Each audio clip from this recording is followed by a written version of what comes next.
care. You just want, And I so, bet you want. When she turned her back on me, it was even more painful, but I know it wasn't her choice. I know my family made her do it. They poisoned her against me. Y'all hear this? Y'all know what this means, right? Look what's coming up. Just so as we're clear about what's going on here. I know that's right, Marty. I'm your attorney, and that's all. As such, this time, it's billable, so maybe it'd be in your best interest to find somebody else to work through your grief with, okay? Yeah.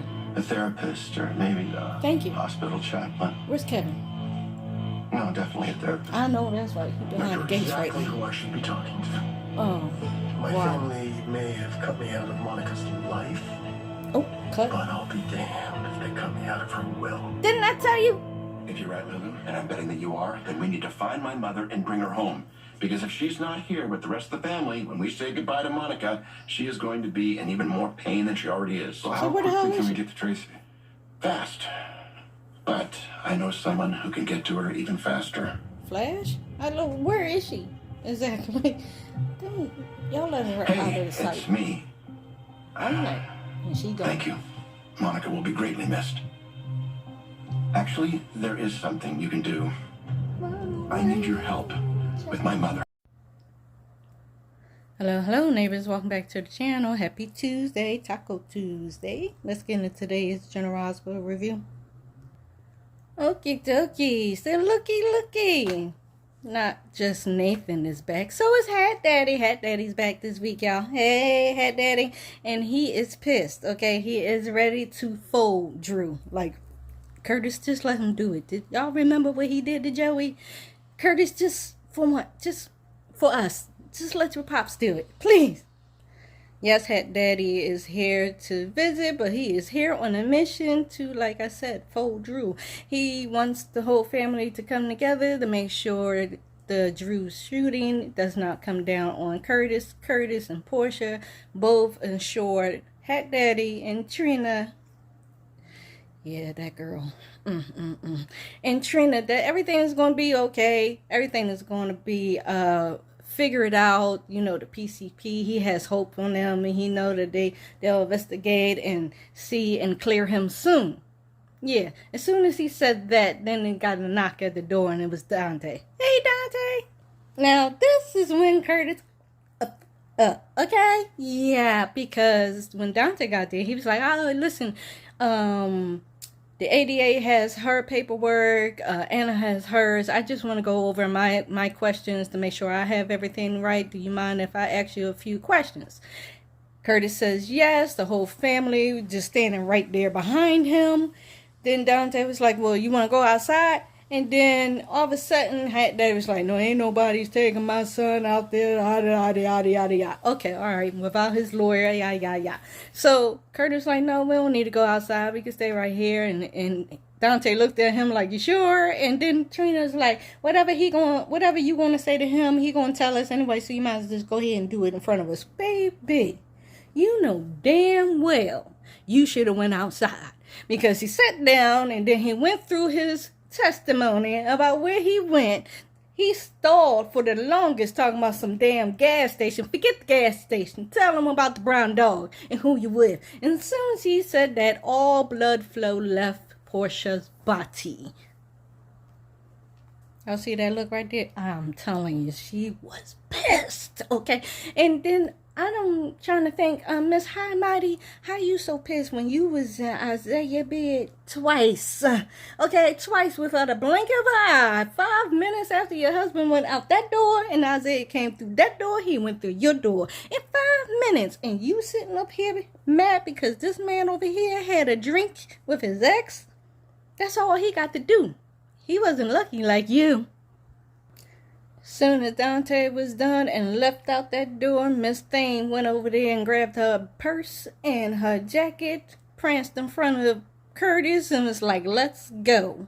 His face was like, oh, I don't feel like this boyish. Of course, Trina was staying around trying to be newsy. Hat Daddy was like, listen, mind your business. Let's go make some coffee. I don't want no damn coffee. So then all of a sudden outside, Portia is going off. She's like, it's always about Jordan. You always run to Jordan. Jordan. Girlfriend, if you already knew this, and you hopped in Isaiah bed twice already because you already knew this. Why are we so mad right now over Bear? Why? Anyway, she told him to stop protecting me. I don't want nothing from you. I'm done. And I'm not going to sit up here acting like we got some happy marriage. So there goes his alibi, y'all. Back at the Q's, Lulu stopped by to give her condolences. And she was looking around. Well, everybody's looking around for Tracy. Michael's there. Brooklyn's there. Ned's there. No one can find Tracy. Man, fact. Not only can they not find Tracy, she done took a bag, her phone, her car. Where the hell is Tracy? Where did she go? Anybody got any ideas? They think they got an idea, and that's why Ned is on the phone with some mysterious person who he claims can find Tracy faster than the family. Who is that, Harpo? I ain't even going to waste too much time on this man. Drew, just like I told y'all, is only thinking about the bag. He is over here telling Martin that he wants to make sure, the family could cut him off from Monica, but he'll be damned if they cut him out of the will. So, y'all know what that means for the next, whatever, how long we doing this for. He's going to be fighting the will and contesting to the house, and he go, I'm the congressman, blah, blah, blah. And right now, Tracy is on the run. I'm assuming she will come back. I mean, we still got to have the funeral and the memorial service and all that. And then we got Monica's sister coming. So is it going to be Monica's sister and Drew fighting it out towards each other for the house? I mean, what is going on around here? Martin, tell us. That's not the only visit he got today, because Jordan came by to give him a peace of mind and to tell him that this is the time that you should use to turn your life back around and be the man that we used to know. Because this person right here, we don't know him and we don't want him. She gave him a good word. Anybody like that? Because she chewed him all the way out. And then walked out. I thought he was sitting there thinking about all the words that she said to him. Instead, all he could think about is what Monica will. Dirtbag. Alright, ever since she been back, all she been doing is putting her foot in her mouth. Can she please stop this routine, please? Because it's giving me Lulu. Anyway, Jason shows up to his place, his room, because he needed a suit for the funeral. She doesn't know that yet. He's standing at the door. She opens it because she just got finished taking her shot for her medicine. Who is C, by the way? Did y'all see yesterday's note? Yeah. Who is C? Because if y'all bring him back and y'all can't bring Helena Castanon back. Anyway, she opens the door, sees him, and said, I called Carly because I need a repair person because I couldn't close the window. Bitch, you couldn't close that window when it took him 2 seconds just to fold that window. You couldn't do that. Okay, anyway, so he didn't say nothing. He came walking in. He was like, no, he asked, could he come in? This is your motherfucking room. She was like, well, yeah, this is your place. I'm just staying here. I know that's right, but he's still a gentleman. But you're still acting like an ass. Bitch, give us a break here. So he eventually closed the window. He asked her, did she need something else? She said something about a closet. And then he was like, I'll fix that later or something or whatever. I only came here to grab something because I got somewhere else to be. Then he goes and grabs the suit. She makes a mob joke. Ciao. And then he had to tell her his mother is gone. So course, yeah, that's the look right there. Whoops, I'm ass. Yes, you are. So can you put that shield down for a second and actually be a human being for a second? Thanks. So they had a few nice words. Thank you. It was a lot better with her calm and no insults and all that smirks. The conversation was nice. He talked about how he got more time, how he moved in there because of the kids after Sam, blah, blah, blah. And he's happy he had that. He just wish he had more, and he wasn't prepared to walk in the room and see her like that. Like, I don't know how about y'all. How are we feeling about Jason's performance with this Monica death? Because I done spent this weekend. If y'all ain't see that video that I made for a tribute for Leslie Charleston, check it out. I done watched all that, and I just remembered him yelling at Monica about touching his shoulder, girlfriend. I was like, listen, boy, you acting like a... Then I went back from the beginning when he was a baby. First of all, let's not pretend Monica didn't like that boy. She didn't like him until Susan died. She didn't even want him in the house. Anyway, just to think about all that and watch all that and to see how he's doing right now, I'm feeling it. Because we know it's not just a character. It's actually the person we're mourning. When he leaves, he tells her to have a good day because she's supposed to be starting work. So they actually gave her a job back at the hospital, and she has orientation or something like that, and she was complaining about that. But he's mourning. He's leaving out, and he's telling her, well, have a good day on your first day at work. Like, but yeah, you got me better, because after her acting like a jack, I wouldn't have no words. I'm like, all right, we'll see you later. Ciao. The Nina and Anna today was hilarious. Anna went to called Nina to the office to let her know about Nathan, and that she ran the blood test and the DNA, and it came back as Nathan. Hopefully he wakes up as Nathan, and she's letting her know because she don't want to go to Dr. O with this after the whole Brit situation. We don't want to try that. So she wanted Nina to go and confirm the body, like, go in there at the hospital. First she was giving up a hard no. She was like, oh, I'll pass. No, I don't want no parts of this. Britt then came back. I know she got to know something about this. Listen, I don't know, but Dr. O then got both of her deceased children back, and it's going to be a shocker. So I'm gonna need you to go confirm that body before we got to bring her that news for real. However, remember yesterday when Anna was like, I don't need nobody to know that Nathan's in here, not until we confirm, and blah blah blah blah blah. So why wasn't it a guard outside his door?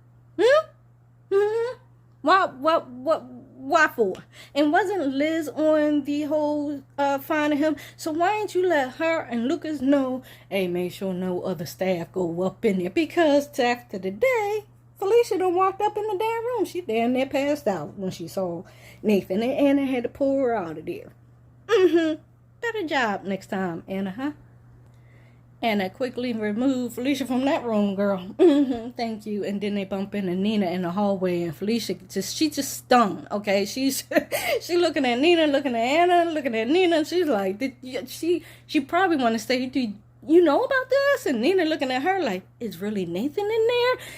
Yeah, y'all got a lot of surprises this year. And I mean, Nina's whole bloodline came back to life. I mean, the next y'all need to do is just bring back her mama. Oh, please don't do that, though.